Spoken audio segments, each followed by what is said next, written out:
para interiorizarnos y saber bien qué puede ser lo que, bueno, lo que determinó que ayer casi 2.800.000 personas se quedaran sin servicio de energía eléctrica.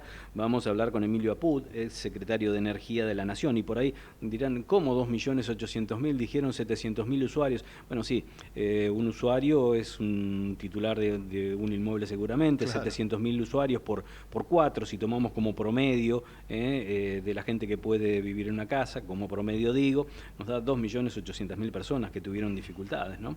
Apud, Darío del Arco desde Ecomedios lo saluda, ¿cómo le va? ¿Qué tal, Darío? ¿Cómo anda? Gracias por atendernos. Muy bien, ¿cómo tenemos que evaluar los cortes? Porque no fue uno solo, sino los cortes que hemos tenido ayer e inclusive esta mañana en la estación de Retiro y algunas zonas de la ciudad de Buenos Aires. Sí, son cosas distintas, ¿no? El corte fuerte debido a las fallas en la línea de subtransmisión de 220 kilovolt no fue por un pico de demanda ni por el calor, ¿no? Fue por otras causas que todavía no se han definido. Las están, según informó Edesur, están Ajá. investigando cuál puede ser el problema. Bueno, Cuando pero es esto en, es lo bueno de hablar con quien sabe, porque por ahí repetimos como lo no, las altas temperaturas, el consumo, los splits viejos, los aire acondicionados viejos. Usted dice que la temperatura y la sensación térmica no fue el motivo de que ayer colapsara el sistema. No, para nada. Cuando fallan los sistemas de alta tensión de transporte, es por que se rompe o por un temporal y se cae una torre o porque se incendia un pajonal abajo y rompe la aislación entre las fases, esas cosas, ¿no? Ajá. Ahora, acá salieron de servicio esas dos líneas que son grandes y automáticamente desconectaron del sector del mercado a dos centrales térmicas grandes, que es la de Dock Sud y la de Ensenada, y entonces hubo cortes de suministro por 500 megavatios, que eso significa aproximadamente 200.000 usuarios más o menos. Ujú. Ahora, Es- pero recién hablábamos con Carolina Suárez, que es especialista en derechos del consumidor. A ver, las facturas de electricidad entre el 2023 y el 2025 ha aumentado aproximadamente un 300%. ¿Y esa Ujú. plata a dónde va? ¿No está destinada a tener un mejor servicio, a invertir, a dar, a ver, cuál es la contraprestación que tenemos los usuarios contra esa factura que ha aumentado tanto? Sí, hay dos partes, ¿no? Una son subsidios y otra actualización de la tarifa regulada.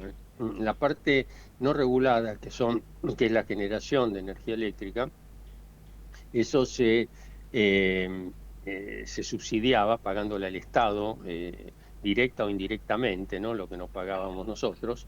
Digo indirectamente porque también las distribuidoras, al no alcanzarle los ingresos por tarifa, en el pasado se financiaban no pagándole a Camesa Ajá. y Camesa no le pagaba a los generadores y entonces entraba el Estado y le daba el dinero a Camesa para que le pague a los generadores, ¿no? O Uf, sea que, sí. bueno, todo un lío. Ujú. Lo que se ha hecho es un sinceramiento tarifario en la parte residencial a los N1, o sea, aquellos que tenemos ingresos superiores a tres básicos, tres ingresos mínimos, y el resto no, hay como unos 7 millones de usuarios de los N2 y N3 que están pagando menos de la mitad de lo que cuesta la energía, ¿no?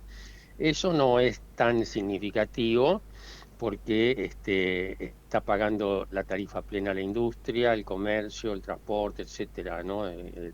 Con electricidad.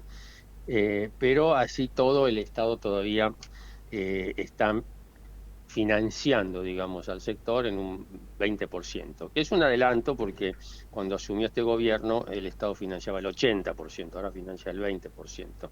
O sea, se están acomodando las variables. Ahora, en abril en abril del año pasado, un incremento de acuerdo entre las partes, ¿no? A las distribuidoras, porque estaban con el agua al cuello, ¿no? Porque no tenían actualización de hacía varios años y entonces empezaron a hacerse inversiones en forma tímida, yo diría, no como las que hay que hacer, pero algo empezó a mejorar el servicio. De hecho, los cortes y las fallas que ha habido en el sistema de distribución fueron un poco menores que las del año pasado.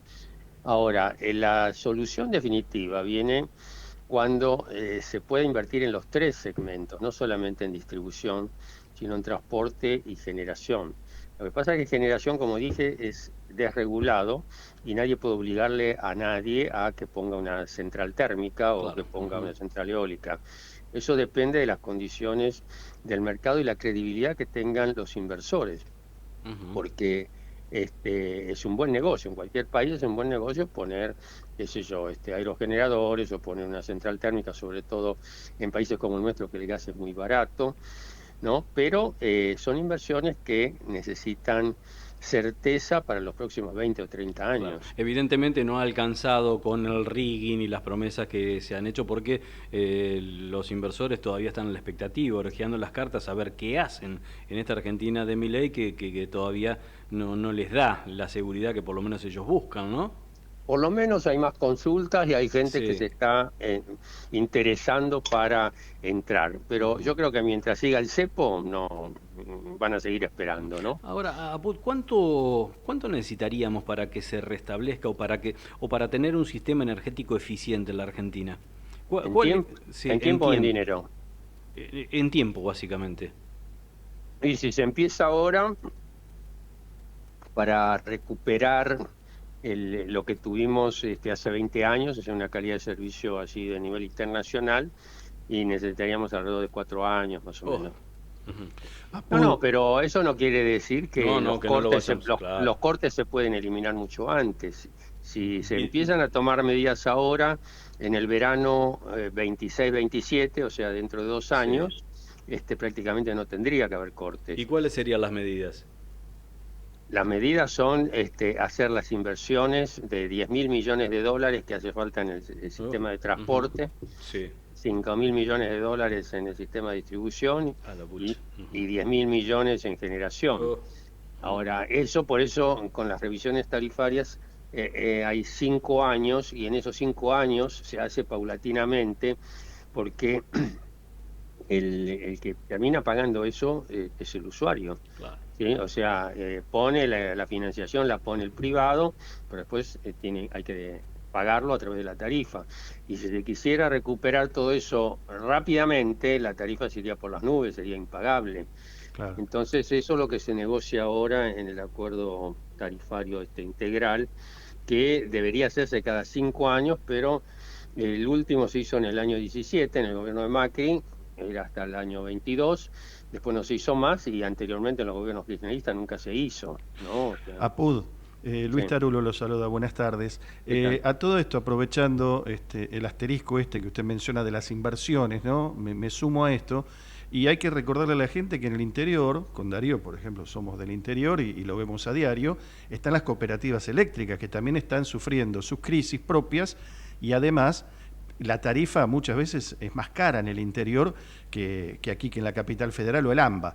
Ahora, dicho esto, le comento como dato que no es anecdótico. Usted decía que a veces las torres de alta tensión, los riesgos climáticos, etcétera, es muy habitual que se caigan postes de luz en el campo, y eso traiga aparejado incluso el corte hasta de una ciudad. Entonces digo, también tiene que ser todo un trabajo conjunto, ¿no?, de todos los gobiernos, una política de Estado, me parece, porque también hay que ayornar ese sector, ¿no? Todavía uno ve esos postes podridos o a veces semicaídos en las rutas, que después cuando se cortan los cables se perjudica a toda una sociedad. Sí, eso es fruto de que las empresas o las cooperativas no tuvieron dinero para cambiar los postes, y eso es por el populismo energético, que se le hizo creer a la gente que no era necesario pagar la tarifa en lo que cuesta, ¿no? El costo económico.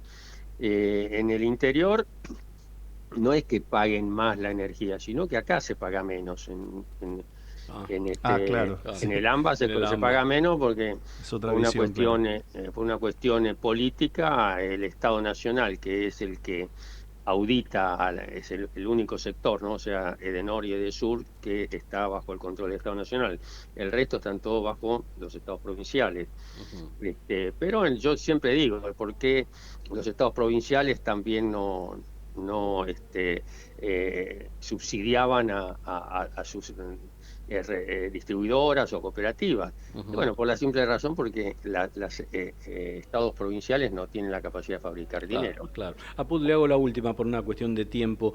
¿Cuál es la capacidad máxima de producción que tiene la Argentina hoy? ¿Cuál ha sido el pico de consumo que hemos tenido bueno, en estas etapas o en estas olas de calor? Bueno, para hacerla sencilla, tenemos una capacidad de 30.000 y un pico de 30. 30.000. O sea que se acabó. Claro. No puede funcionar Sí. confiablemente un servicio donde todas las máquinas que generan electricidad apenas llegan a cubrir el pico y no hay Clarísimo, reserva. clarísimo. Sale una máquina y Sí, sonamos, ¿no? clarísimo. Apud, 1.000.000 de gracias por este contacto, que siga No, muy bien. de nada, Dios. Buenas tardes. Estábamos hablando con Emilio Apud, ex secretario de Energía de la Nación.